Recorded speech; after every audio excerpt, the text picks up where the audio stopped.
A very delightful morning to our chief guest, Dr. R. V. Dakshayani ma'am, our beloved principal, Dr. M. K. Malati ma'am, our correspondent and Hall Secretary, Dr. Gautam P. Wilster, and all the faculty members and students. On behalf of Guru Sri Shanti Vijay Jain College for Women, in association with IPAC, I, Shalini, NSS Secretary, pursuing third BCom Accounting and Finance, Shift 1, seems it as a great honor on welcoming each and everyone for the celebration of National Girl Child Day webinar on theme Empower.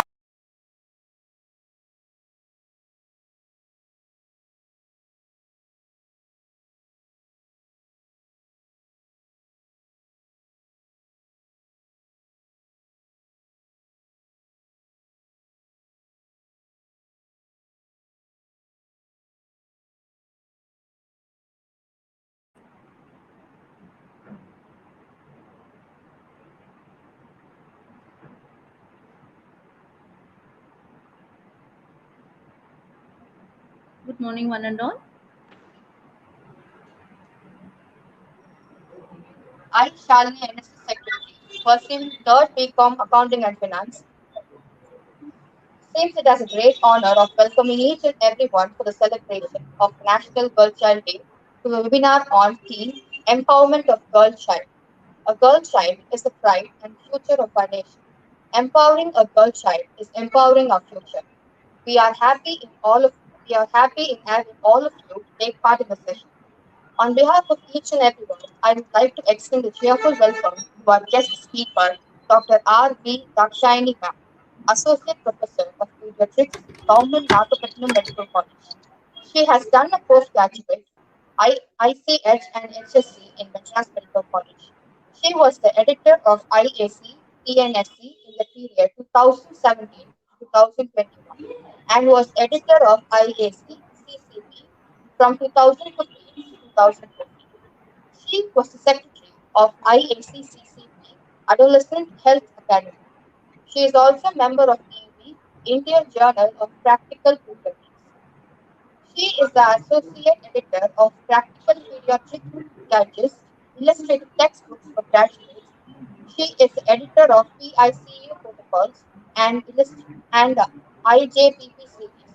She has been awarded Young Faculty Award at National Assembly of Pediatric Emergency Medicine. Hyderabad. It's a great pleasure in having you as a chief guest for today's session, ma'am. A day without prayers is a day without blessing, and we should always be faithful in prayer. So let's start our session with prayer.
To facilitate our chief guest with a memento of appreciation.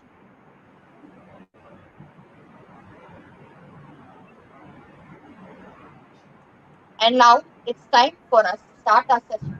So I take the immense pleasure of requesting our chief guest, Dr. R. V. Dakshayani ma'am, to take over the session. Over to you, ma'am. Thank you, Shalini, for those nice words, and many thanks to Professor Dr. Emma Chandra Mohan Madam and Dr. Helen for giving me this very valuable opportunity. We'll move ahead with the session proper.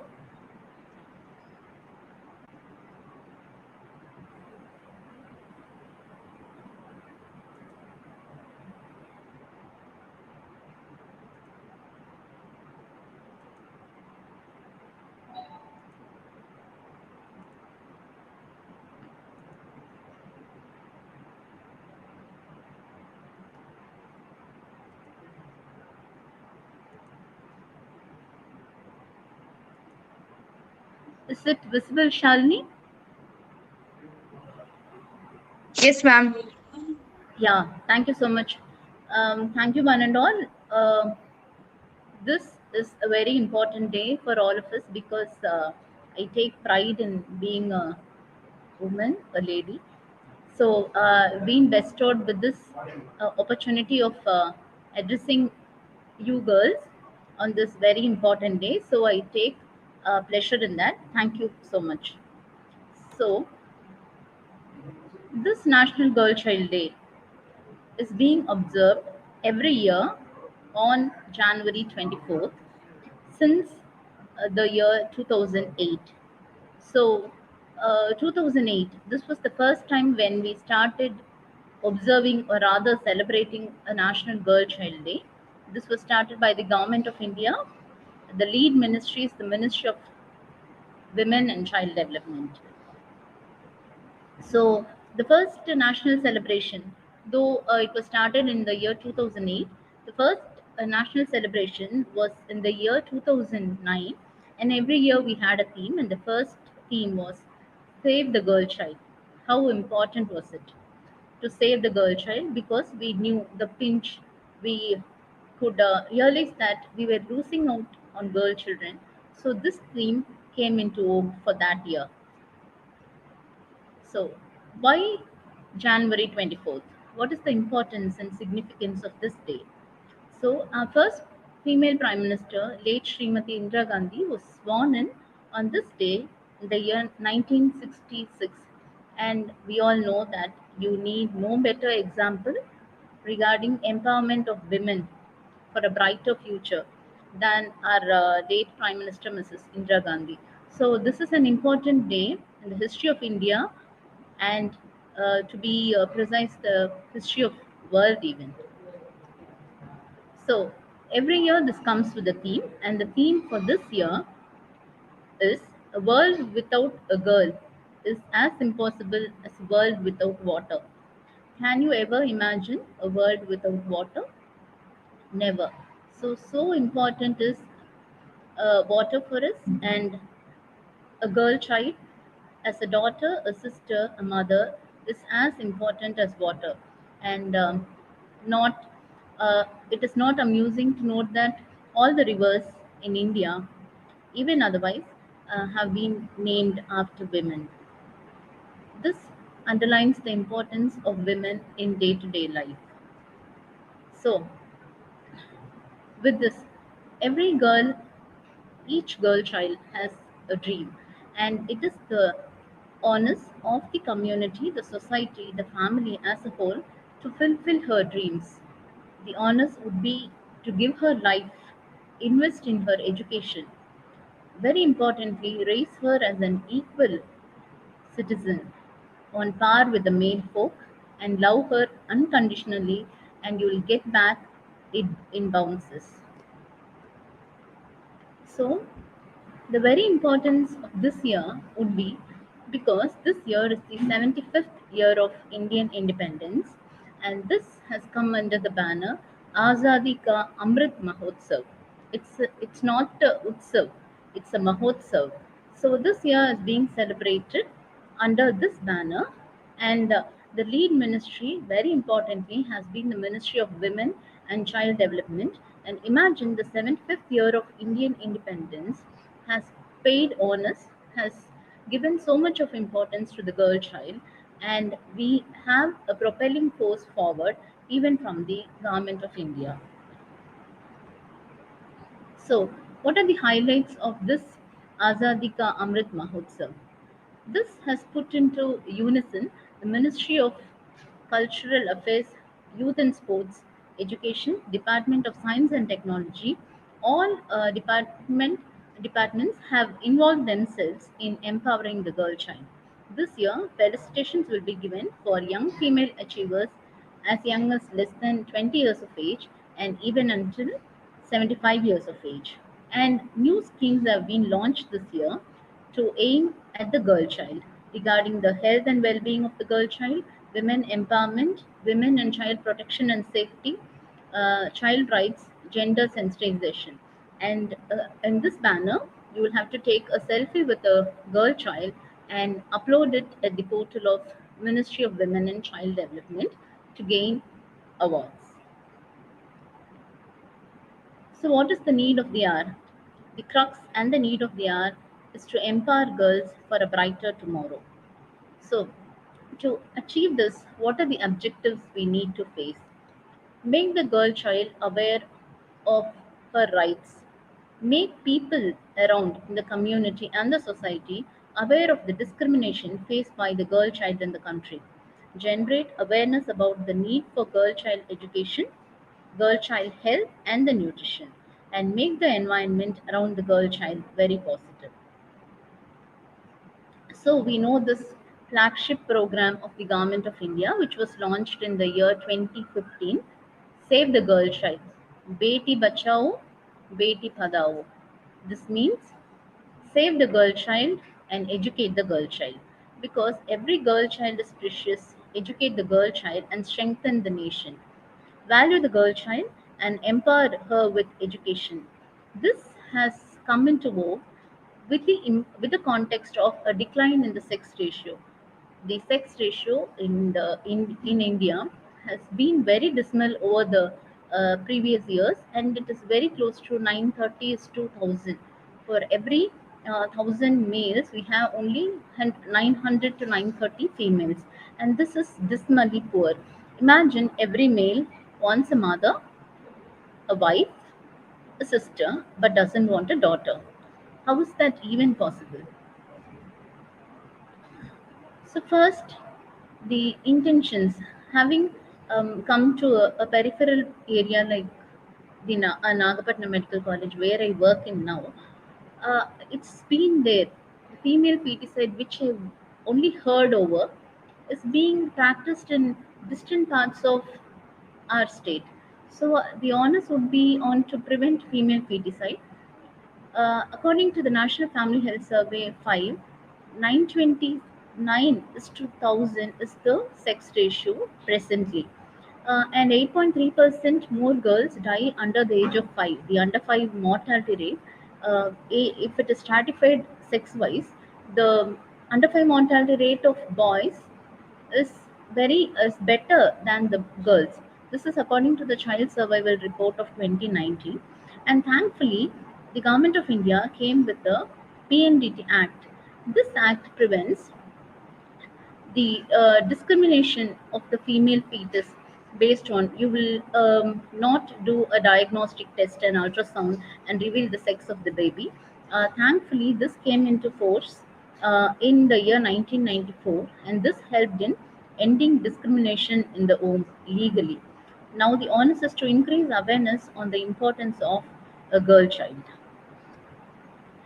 So the next onus would be on female education. This is a very big challenge, particularly in rural areas. The education of the girl child.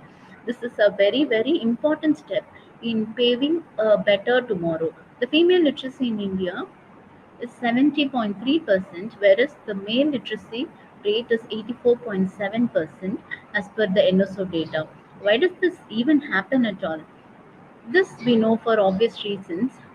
In rural areas, people believe a female child gets married, goes into another household, and she does not contribute to the household she is born into, which is fundamentally wrong. So, the onus would be to educate the girl child to make her self dependent and empowered. By doing that, the lifetime earning of girls increase, the child marriage rates would definitely decrease, and the individuality of the girl child would get established. So, thankfully, the National Education Policy of 2020 came into existence to ensure equity and equitable distribution of 100% of girl children into early schooling. And this also emphasizes on safety and security of girls in and out of the campus, making education accessible to everyone. So, with the implementation of the National Education Policy in the year 2020, what happened was more women got enrolled for higher education in the year 2019 to 2020, which is actually a very big boom. The gross enrollment ratio ratio is presently at 27.1% for higher education, but we aim for higher rates by the year 2035. According to Sustainable Development Goals, we aim to achieve 50% of enrollment of girls into higher education. The next big bang is on female nutrition. Women's deprivation in terms of nutrition and healthcare rebounds on society in the form of ill health of their offspring, males and females alike. This was quoted by none other than the economist Amartya Sen. This means if you deprive a woman of nutrition and healthcare, it doesn't stop with her. It extends to her family, it extends to the society, and it doesn't stop with that household alone. It extends to the country, because a poor mother gives birth to a poor nutritionally deprived baby. And imagine the next generations. The problems faced by women and girls in pertinence to nutrition would be malnutrition and hidden hunger in the form of anemia and micronutrient deficiency. Why does this happen in girls and women more commonly than males? This is because there is lack of provision of healthy food to these women, and we all know that there is priority of for males at home while sharing food, and there is too much of concern about the body image about our girls, which also in turn contributes to malnutrition in them. So, this is your report card for the nation, the Child National Family Health Survey NFHS 5. This is the report card furnished by them. This says that children who were born after 2014 are much more vulnerable to nutrition related complications. Stunting and wasting have increased in 13 out of the 22 states and 12 out of the 12 union territories, respectively. This is according to the NFHS 5. And there has been a rise in the teenage pregnancy and a significant increase in anemia among children, adolescents, and women in most of the states. The UN Subcommittee on Nutrition states that the quality of care and feeding offered to children is critically dependent on the women's education, 100%, the social status, and the workload bestowed upon women. So, when you take nutrition, 80% of adolescents have a hidden hunger. By adolescents, we mean the age group of 10 to 17 years. So, 80% of these adolescents they have a hidden hunger, and 50% of the girls have some form of micronutrient deficiency, particularly iron, alongside other nutrient deficiencies. So 50% of adolescent girls are malnourished, 40% of adolescent girls are anemic, and girls are allowed only 10 minutes on an average to spend on physical activity. This is not my own purview. This is according to the National Family Health Survey of National Family Health Survey 5, and this reference is from the UNICEF. So, why girls alone? Why are girls hit badly by the element of malnutrition? Girls and women are particularly vulnerable due to prevailing inequalities, as we all know, the socio-cultural norms and discrimination right from birth or even earlier, even when the child is conceived in the womb. The women and the girls they are vulnerable to malnutrition. Malnutrition remains 8.5% higher for girls than for boys, as we stated earlier. And we know girls are breastfed for a shorter duration than boys. This is also according to the survey. This is because they believe that it is not essential to feed a girl child as much as the boy does. The girls are weaned earlier as parents keep trying for a boy child, thus compromising early on the nutritional needs. A quarter of the women of reproductive age in India they were undernourished with a BMI of less than 18.5 kilograms uh, till the year 2016. 18.5 less than that would mean thinness. So until the year 2016, one fourth of the women of a reproductive age group were undernourished according to this survey. And this COVID pandemic has shown its uglier face in all areas, in all domains, and it has not left nutrition untouched. Owing to this pandemic, disruptions in food supplies, nutrition, and health affect, has affected the girl and the women more. The Anganwadi centers, as we all know, remained shut for a long period amidst strict lockdown. So, lots of children, millions of children, pregnant and lactating women, could not avail the nutrition related services provided by the government. So, how do you counter this malnutrition issue? So, there has been lot of schemes which has been implemented and being implemented by the government of India, the government of Tamil Nadu. One among that is the Sabla scheme, the scheme for adolescent girls by the government of India. This provides for the nutrition, iron folic acid supplementation, nutrition and health education, counseling, guidance, and family welfare, life skills education, and occasional training for girls aged 16 years and above. And there are other schemes, including your midday meal scheme, which enrolls in schools for school-based nutrition program for girl children also. And there is a weekly iron folic acid scheme, wherein you give iron folic acid to adolescent girls aged between 10 to 17 years, one iron folic acid tablet on Saturdays. So biannual deworming is also being practiced. So, what is the role of pediatricians and clinicians in countering malnutrition among girl children? This is very important because we are the ones, the first point of first contact for these girl children, for these children. So, we need to give advice on nutrition and early childhood development, stress the importance of education and empowerment to the girl child by doing IEC activities. Check her anthropometry, hemoglobin, and developmental status regularly. Encourage adolescent girls to visit the doctor for checkups.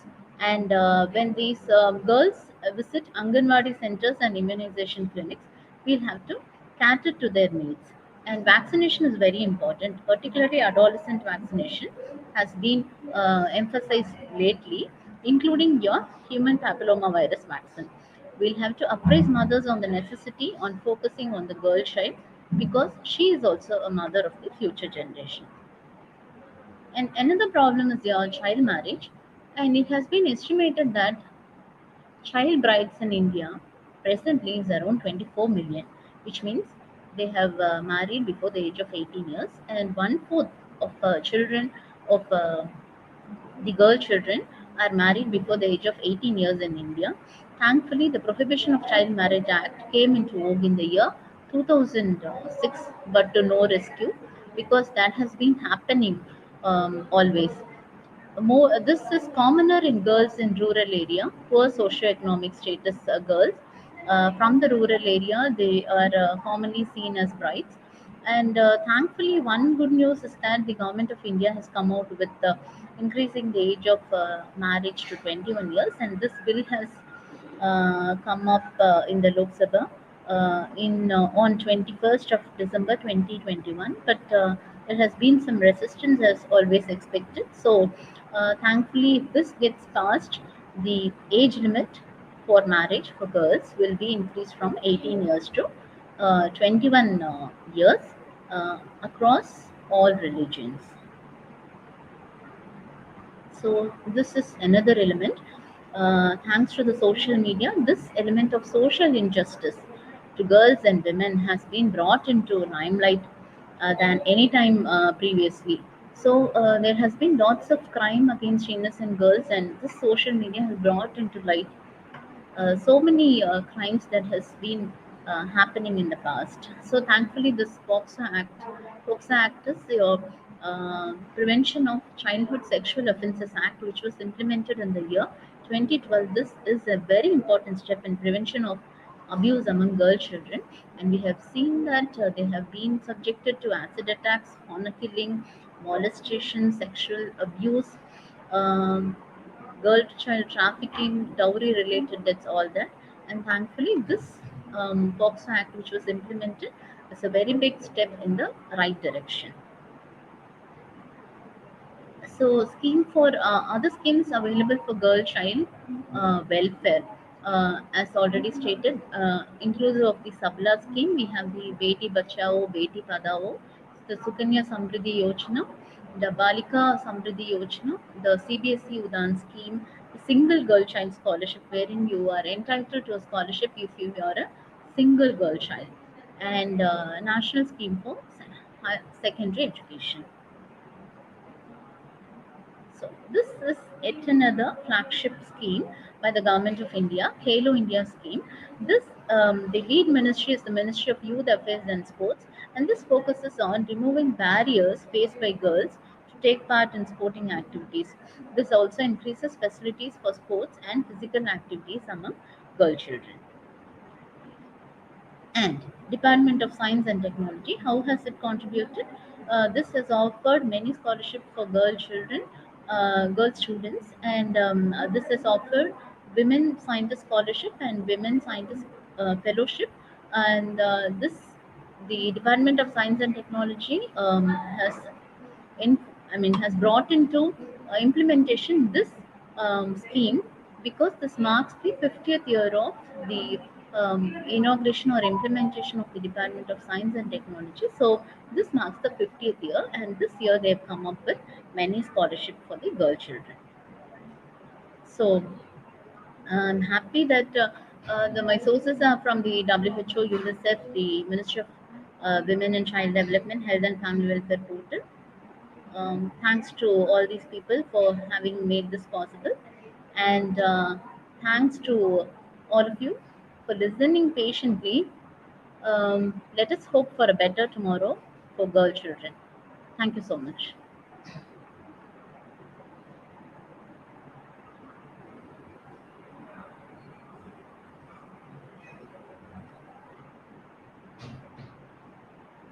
Shalini?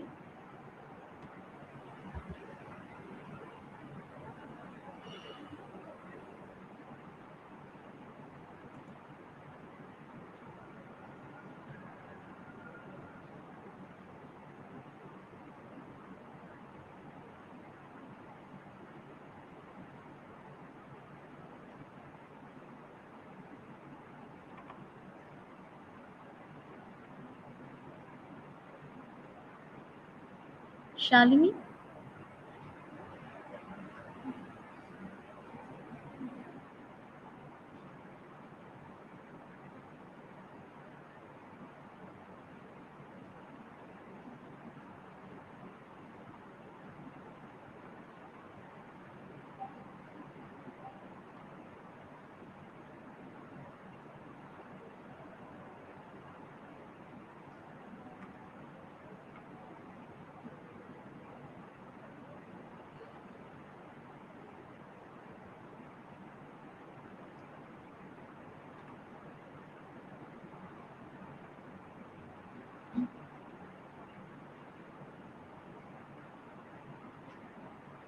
Shalini, am I audible?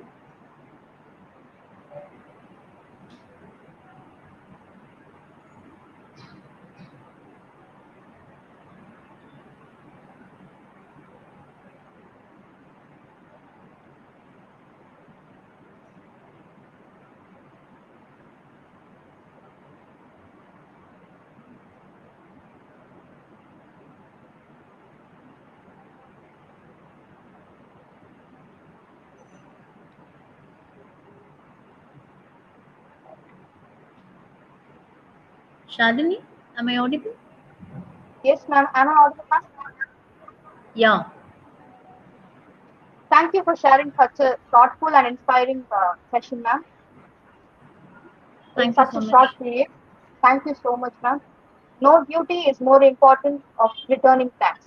Now I request Vinu, Joint Secretary, to propose the vote of thanks. Over to you, Vinu.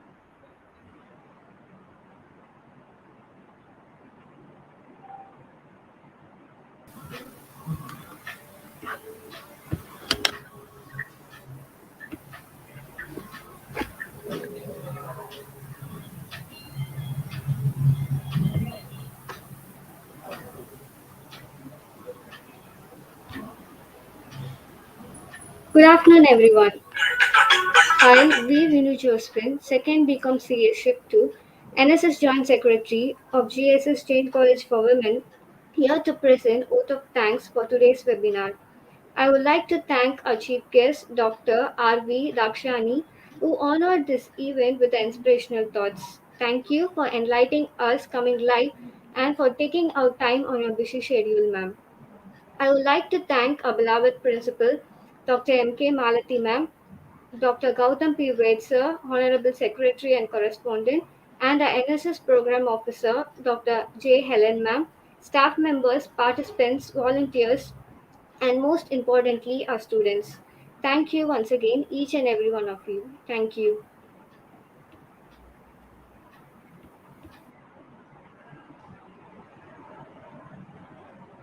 Thank you so much, all of you out there, for listening patiently. It means a lot. Thank you.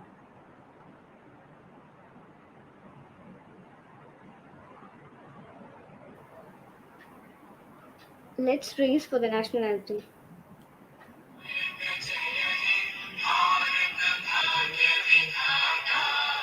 Punjab Sindh Gujarat Maratha Dravid Utkal बंगा विंध्य हिमाचल यमुना गंगा उज्जल जलधि तरंगा तव शुभ नामे जागे तव शुभ आशीष मांगे गाहे तव जय गाथा जन गण मंगलदायक जय हे भारत भाग्य विधाता जय हे जय हे जय हे जय जय जय जय हे